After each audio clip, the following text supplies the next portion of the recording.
ಹರಿ ಓಂ ಶ್ರೀ ಗುರುಭ್ಯೋ ನಮಃ. ನಾರಾಯಣಾಯ ಪರಿಪೂರ್ಣಗುಣಾರ್ಣವಾಯ ವಿಶ್ವೋದಯ ಸ್ಥಿತಿಲಯೋದಯ ನೀತಿಪ್ರದಾಯ ಜ್ಞಾನಪ್ರದಾಯ ಯುಗದಾಯ ಸುರಸೌಖ್ಯ ದುಃಖ ಸತ್ಕಾರಣಾಯ ವಿದತಾಯ ನಮೋ ನಮಸ್ತೆ. ಇವತ್ತಿನ ದಿವಸ ಮಳೆಯ ವಿಚಾರವಾಗಿ ಸ್ವಲ್ಪ ನೋಡೋಣ. ಅನೇಕ ರೈತ ಬಾಂಧವರು ಕೇಳ್ತಾ ಇರ್ತಾರೆ, ಮಳೆ ಆಗ್ತದ ಇಲ್ಲರಿ ಈ ಸರ್ತಿ ಅಂತ. ಅದು ಸಂವತ್ಸರ ಫಲದಲ್ಲಿ ಆಯಾ ಗ್ರಹದ ಮೇಲೆ ಭವಿಷ್ಯ ಫಲ ಇರ್ತದೆ. ಆದರೂ ಕೂಡ ಮಳೆ ಆಗೋದಕ್ಕೆ ಕೆಲವೊಂದು ಲೆಕ್ಕಗಳು, ಅಂದರೆ ಗಣಿತ ಭಾಗದಲ್ಲಿ ಯಾವ ರೀತಿಯಾಗಿ ನೋಡಬೇಕು ಅಂತ ಒಂದು ಲೆಕ್ಕವನ್ನು ಹೇಳ್ತೇನೆ. ಮಹಾನಕ್ಷತ್ರಮಾರಾಭ್ಯ ನಿತ್ಯರ್ಕ್ಷಂ ಗಣ್ಯತೆ ಯದ ನವಭಿಸ್ತು ಹರೇದ್ಭಾಗಂ ಶೇಷಂ ವಾಹನ ಮುಚ್ಚತೆ. ಅಂದರೆ ವಾಹನಗಳ ಮೇಲೆ ಆ ಒಂದು ಗ್ರಹ, ಅಂದರೆ ಸೂರ್ಯಗ್ರಹ ಯಾವ ವಾಹನದ ಮೇಲೆ ಸಂಚಾರ ಮಾಡ್ತಾ ಇರ್ತದೋ ಅದರ ಮೇಲೆ ಈ ಒಂದು ಮಳೆಯ ವಿಚಾರವನ್ನು ಹೇಳ್ತಾರೆ. ಇದನ್ನು ಹೇಗಪ್ಪ ಲೆಕ್ಕ ಮಾಡಬೇಕು? ಮಹಾನಕ್ಷತ್ರ ಅಂದರೆ ಸೂರ್ಯನು ಯಾವ ನಕ್ಷತ್ರದಲ್ಲಿರ್ತಾನೋ ಅದನ್ನೇ ಮಹಾನಕ್ಷತ್ರ ಅಂತ ಕರೀತಾರೆ. ಚಂದ್ರನು ಯಾವ ನಕ್ಷತ್ರದಲ್ಲಿರ್ತಾನೋ, ಅಂದರೆ ಯಾವುದರಲ್ಲಿ ವಾಸ ಮಾಡ್ತಾ ಇದ್ದಾನೋ ಆ ನಕ್ಷತ್ರವನ್ನು ನಿತ್ಯ ನಕ್ಷತ್ರ ಅಂತ ಕರೀತಾರೆ. ಇಷ್ಟ ದಿನದಲ್ಲಿ, ಅಂದರೆ ನಮಗೆ ಯಾವ ದಿನ ಮಳೆ ಬರ್ತದೋ ಇಲ್ಲೋ ಅಂತ ನೋಡಬೇಕಾಗಿದ್ದರೆ ಮಹಾನಕ್ಷತ್ರದಿಂದ ನಿತ್ಯ ನಕ್ಷತ್ರದವರೆಗೆ ಎಣಿಸಬೇಕು. ಅಂದರೆ ಸೂರ್ಯನಿರುವ ನಕ್ಷತ್ರದಿಂದ ಚಂದ್ರನಿರುವ ನಕ್ಷತ್ರದವರೆಗೆ ಆ ನಕ್ಷತ್ರಗಳನ್ನು ಎಣಿಸಬೇಕು. ಒಟ್ಟು ಆ ಸಂಖ್ಯೆಯನ್ನು 9ರಿಂದ ಭಾಗಿಸಬೇಕು. 9ರಿಂದ ಭಾಗಿಸಿದ ಮೇಲೆ ಶೇಷ ಏನು ಬರ್ತದಲ್ಲ ಅದರ ಮೇಲೆ ವಾಹನಗಳನ್ನು ಹೇಳಿದ್ದಾರೆ. ಅಂದರೆ ಸೂರ್ಯನು ಆ ವಾಹನಗಳ ಮೇಲೆ ಚಲಿಸ್ತಾ ಇದ್ದಾನೆ ಅಂತ ಒಂದು ಅಭಿಪ್ರಾಯ.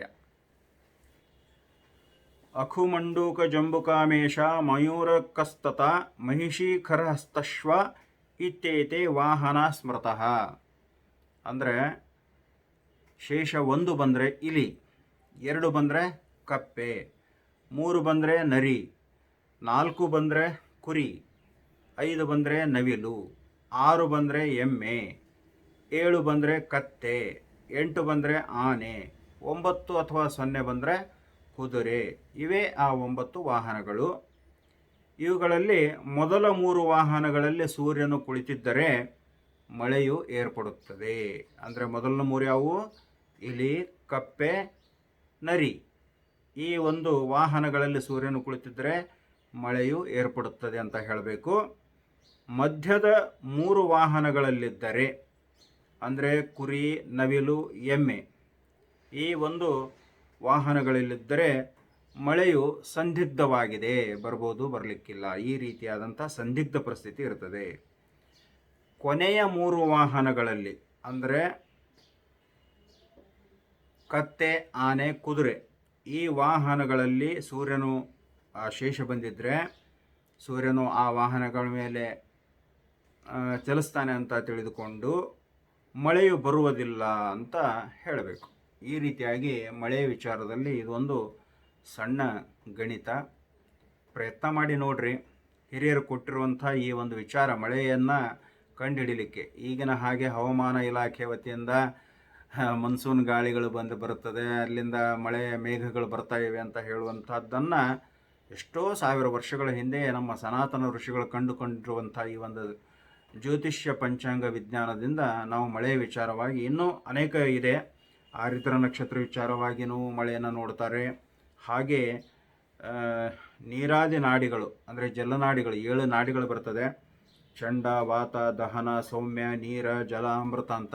ಈ ನಾಡಿಗಳಲ್ಲಿ ಯಾವ ನಕ್ಷತ್ರ ಸೇರಿದಾಗ ಈ ನಾಡಿಗಳಿಗೆ ಮಳೆಯನ್ನು ಕೊಡ್ತದೆ ಅನ್ನುವಂಥ ವಿಚಾರವೂ ಕೂಡ ಇದೆ. ಆರಿದ್ರ ನಕ್ಷತ್ರದಲ್ಲಿ ಸೂರ್ಯನಿದ್ದ ಆರಂಭಿಸಿ ಸ್ವಾತಿ ನಕ್ಷತ್ರದವರೆಗೆ ಈ 10 ನಕ್ಷತ್ರಗಳು ಸ್ತ್ರೀ ನಕ್ಷತ್ರಗಳಾಗಿರ್ತವೆ. ಹೀಗೆ ಆ ನಕ್ಷತ್ರದಲ್ಲಿ ಬರುವಂಥ ವಿಚಾರದಿಂದನೂ ಕೂಡ ಮಳೆ ಆಗ್ತದೋ ಇಲ್ಲವೋ ಅನ್ನುವಂಥದ್ದು ವಿಚಾರಗಳನ್ನು ತಿಳಿಸ್ಕೊಡ್ತಾರೆ.